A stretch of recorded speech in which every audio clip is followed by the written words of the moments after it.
30 juillet 2021, bonjour à tous, madame, monsieur, bonjour et bienvenue aux 12h sur BNews One. À la une de l'actualité, lutte contre le terrorisme dans la région de l'extrême nord Cameroun. Le ministre délégué à la présidence chargé de la défense, Joseph Betty Assomo, appelle à la collaboration des populations. Cette invitation intervient quelques jours après l'attaque de Boko Haram dans la localité de Zigué, faisant 5 morts côté de l'armée camerounaise et des blessés. En éducation, la ministre des enseignements secondaires passe à la vitesse supérieure et procède à la fermeture d'une centaine d'établissements scolaires privés. La décision de Naloba Lyonga, qui fustige la violation des formalités légales, intervient à quelques semaines de la rentrée scolaire. Et enfin, hors de nos frontières, en Côte d'Ivoire, elle respire la liberté. Le mandat d'arrêt lancé par la CPI contre Simone Gbagbo est levé.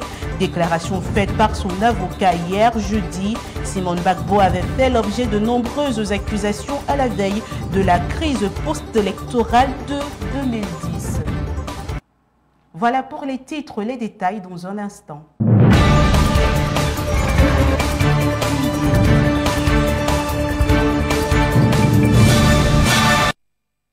Merci de vous abreuver à la bonne source de l'information. Aujourd'hui, 30 juillet 2021 est la journée mondiale de la lutte contre la traite d'êtres humains. Cette année marque le 20e anniversaire de la Convention des Nations Unies contre la criminalité transnationale, organisée, et de son protocole historique visant à prévenir, réprimer et punir la traite des personnes, en particulier des femmes et des enfants. Selon l'Organisation internationale pour la migration, la COVID-19 a eu des effets dévastateurs sur la sécurité des ménages, ce qui a eu pour effet d'accroître la vulnérabilité et le risque d'exploitation auxquels sont exposés les demandeurs d'emploi qui entreprennent des voyages périlleux ou encore des jeunes filles données en mariage dans une tentative désespérée d'alléger les difficultés économiques.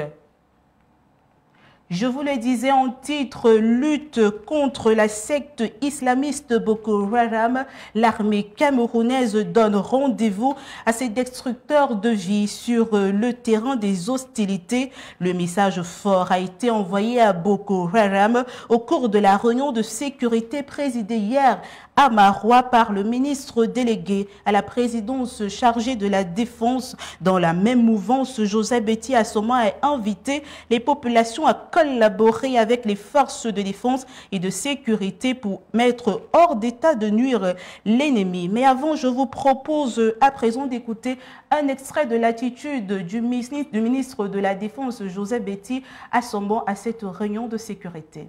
Boko Haram prend, d'après les analyses que nous avons faites, un nouveau visage. Et nous avons examiné les aspects de ce visage. Et nous sommes en mesure de dire, sans entrer dans les détails, que la guerre contre Boko Haram prend une nouvelle tournure. Et ce qui s'est passé ces derniers jours ne restera pas sans conséquence, sans réaction appropriée de l'armée camerounaise. Je préfère vous donner rendez-vous sur le terrain dans un avenir très proche. Les populations de l'extrême nord sont également invitées à apporter leur concours à cette nouvelle phase de la guerre contre le Boko Haram. Boko Haram, Boko Haram, Boko Haram. On poursuit donc avec en éducation la liste des 106 établissements scolaires à éviter à la rentrée de septembre 2021 est connue. Le gouvernement, à travers son ministre des enseignements secondaires, le professeur Naloba Lyonga, vient de procéder à la fermeture d'une centaine d'établissements scolaires privés pour violation des formalités légales de création et d'ouverture au titre de la rentrée scolaire 2021. En 2022, coup dur pour les promoteurs en cette veille de rentrée scolaire au Cameroun. La décision du ministre des enseignements secondaires commence déjà à faire parler une certaine frange de la population qui estime qu'il faut combler le déficit infrastructurel considéré comme la cause majeure du faible taux de scolarisation constaté à travers le pays. Et on parle d'économie à présent. La situation économique du Cameroun pour un nouveau programme financier avec le Fonds monétaire international, le FMI, était au cœur des échanges hier matin au sein du conseil d'administration. La signature de ce nouveau programme de 3 ans dans le cadre de la facilité élargie de crédit devrait permettre à notre pays d'obtenir un premier décaissement de 96 milliards de francs CFA. À Tangana. Ce 29 juillet, le Cameroun saura s'il va renouveler l'aventure d'un nouveau programme économique et financier adossé sur la facilité élargie de crédit pour une durée de 3 ans. Le dossier du Cameroun sera en effet en étude au cours d'une réunion au Fonds monétaire international. D'après les responsables du ministère des Finances, l'issue devrait être positive car le Cameroun a respecté toutes les conditionnalités prescrites par l'institution financière. Il s'agissait de l'élaboration d'une loi des finances rectificative qui va permettre d'établir un équilibre budgétaire et économique qui arrange toutes les parties, la publication du rapport d'exécution du fonds Covid-19, mais aussi la publication sur le site de l'Agence de régulation des marchés publics de tous les marchés passés par les administrations. Une fois l'accord signé, le pays recevra le premier décaissement 3 semaines plus tard. Si l'on ne sait pas encore quel sera le contenu de cette enveloppe globale, le premier décaissement devrait être de 93 milliards de francs CFA.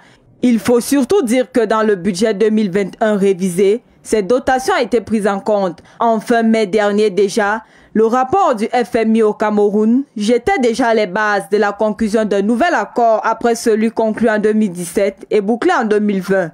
On parlait alors d'un nouveau programme de 36 mois qui pourrait être soutenu par des ressources du FMI au titre de la facilité élargie de crédit et du mécanisme élargi de crédit. Le prochain programme supporté par le FMI devrait être basé sur 4 principaux piliers, dont l'atténuation des conséquences de la pandémie de Covid-19, l'accélération des réformes pour moderniser l'administration fiscale et douanière, la mobilisation des recettes et l'amélioration de la gestion des finances publiques.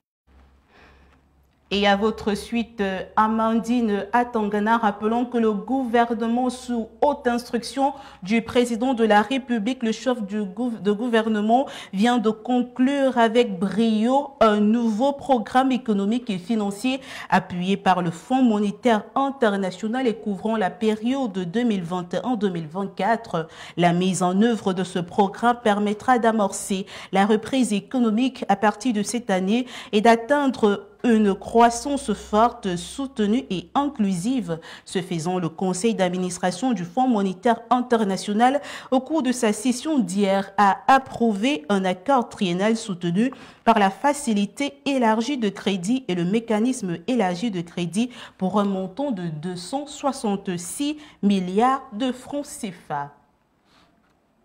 Et peut-être vous ne le saviez pas, mais ce 30 juillet est journée mondiale de l'amitié. Eh bien, elle se célèbre et à travers les pays, les peuples, les cultures et les individus. Cette journée a été proclamée par l'Assemblée générale des Nations Unies. Le thème de cette année est partager l'expérience humaine à travers l'amitié. Pour marquer cette journée du 30 juillet, l'ONU encourage les gouvernements, les organisations internationales et les groupes de la société civile à organiser des événements à travers des initiatives contribuant aux efforts de la communauté internationale pour la promotion d'un dialogue entre les cultures, la solidarité, la compréhension mutuelle et la réconciliation. La valorisation du vivre ensemble qui inspire les efforts de paix et offre l'occasion de jeter les ponts entre les communautés.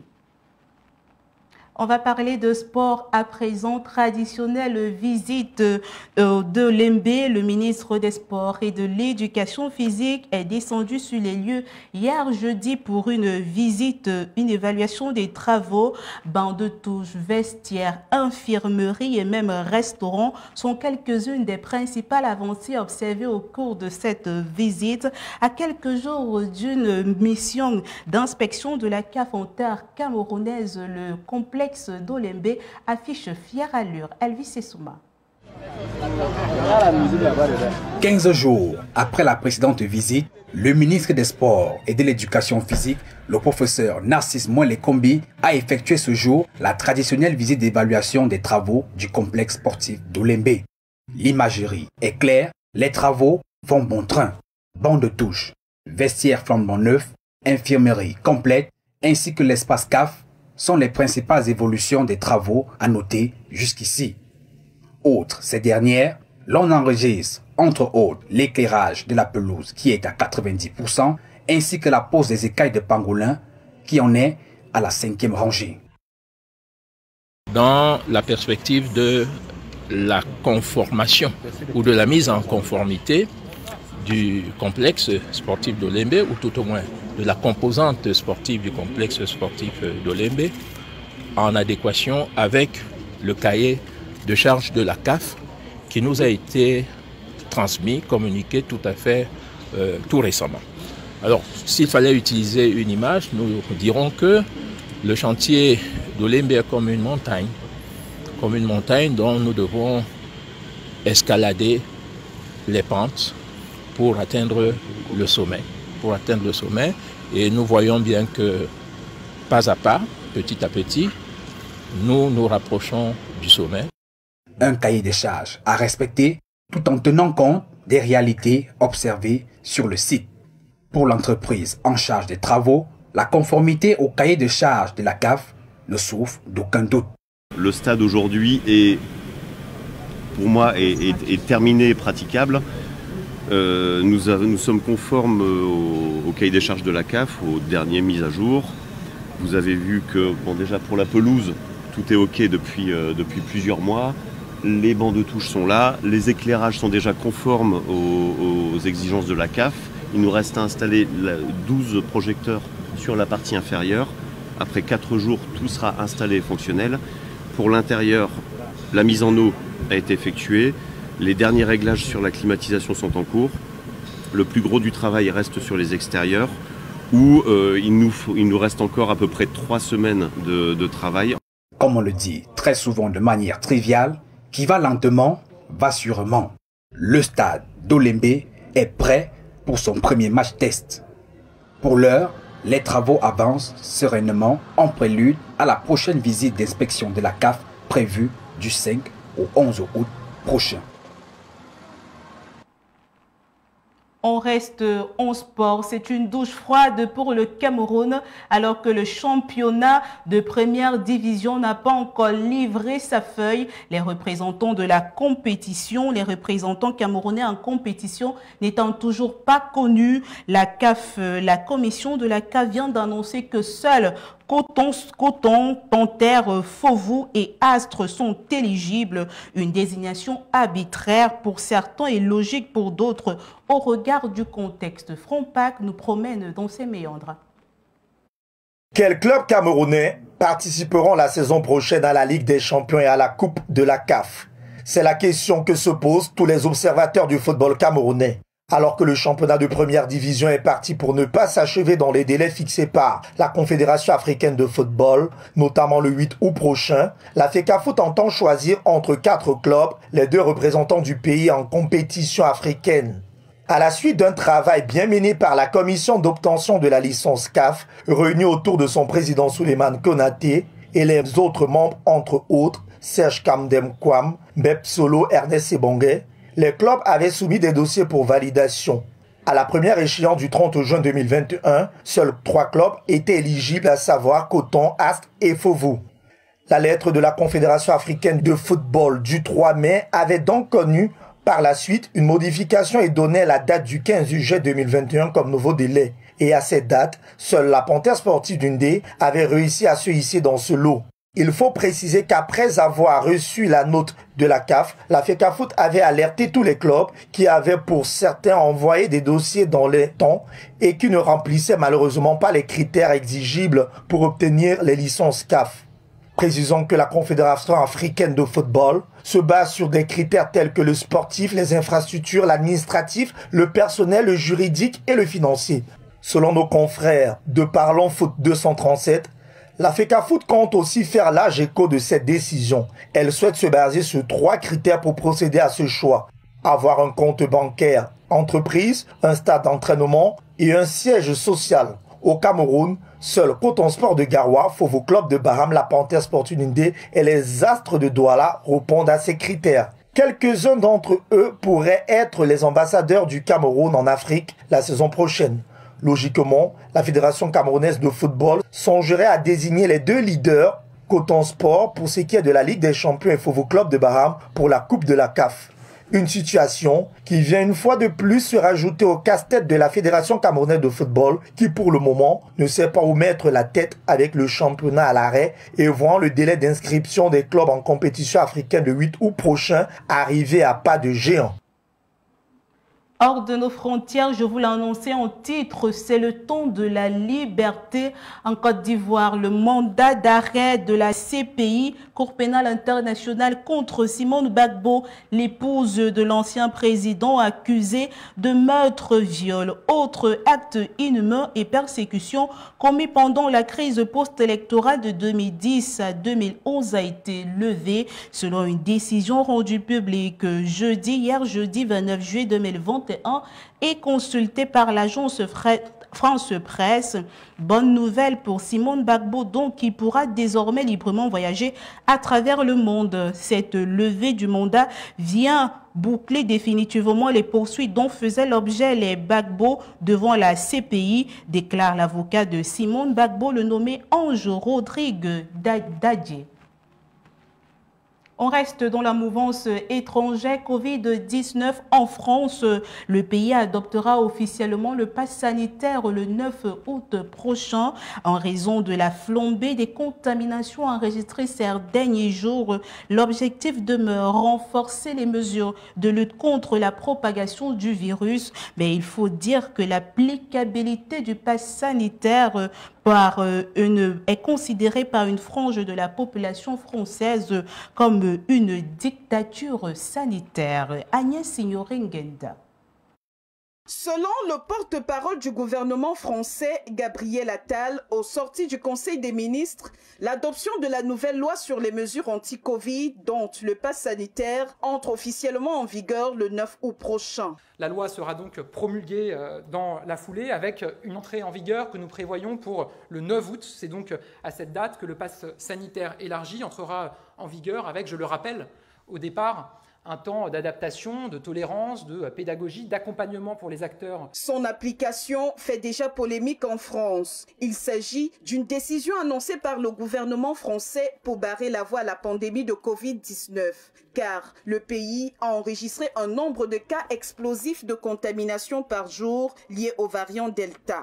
Il est donc question pour les Français d'être en possession d'un test Covid négatif, d'une attestation de vaccination ou d'un certificat de rétablissement pour avoir accès aux lieux publics, notamment les lieux de loisirs, de culture rassemblant plus de 50 personnes. Les cafés, restaurants, foires, avions, trains et les établissements médicaux ne sont pas en reste.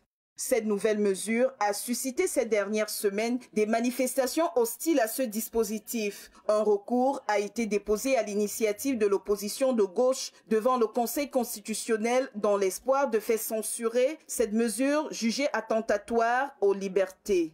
À ce jour, la France compte désormais plus de 19 000 cas de contamination au Covid-19 par jour en moyenne, soit 97% de plus que la semaine dernière. Le porte-parole du gouvernement français, Gabriel Attal, a souligné que la carte de France est désormais passée au rouge. Voilà donc qui met un terme à cette édition d'information, mais avant le rappel des titres, lutte contre le terrorisme dans la région de l'extrême nord Cameroun.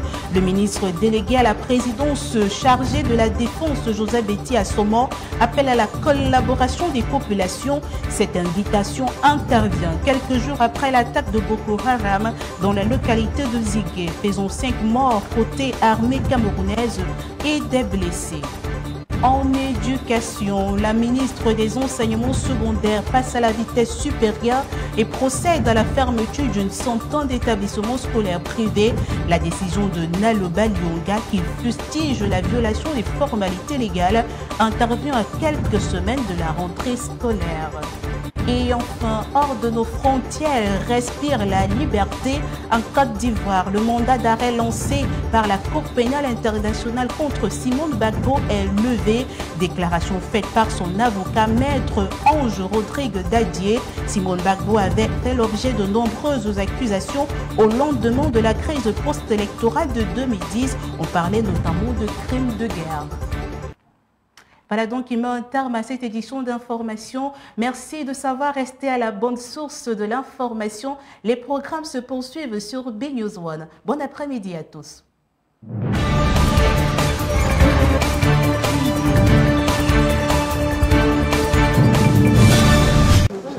14 000 nouveaux souscripteurs ont regagné les rangs de l'assurance volontaire de la Caisse nationale de prévoyance sociale depuis janvier 2021. Une augmentation qui porte le nombre des assurés à 250 000 depuis la mise en place de cet autre bras séculier de la CNPS en 2014. On est déjà pratiquement à 250 000 adhésions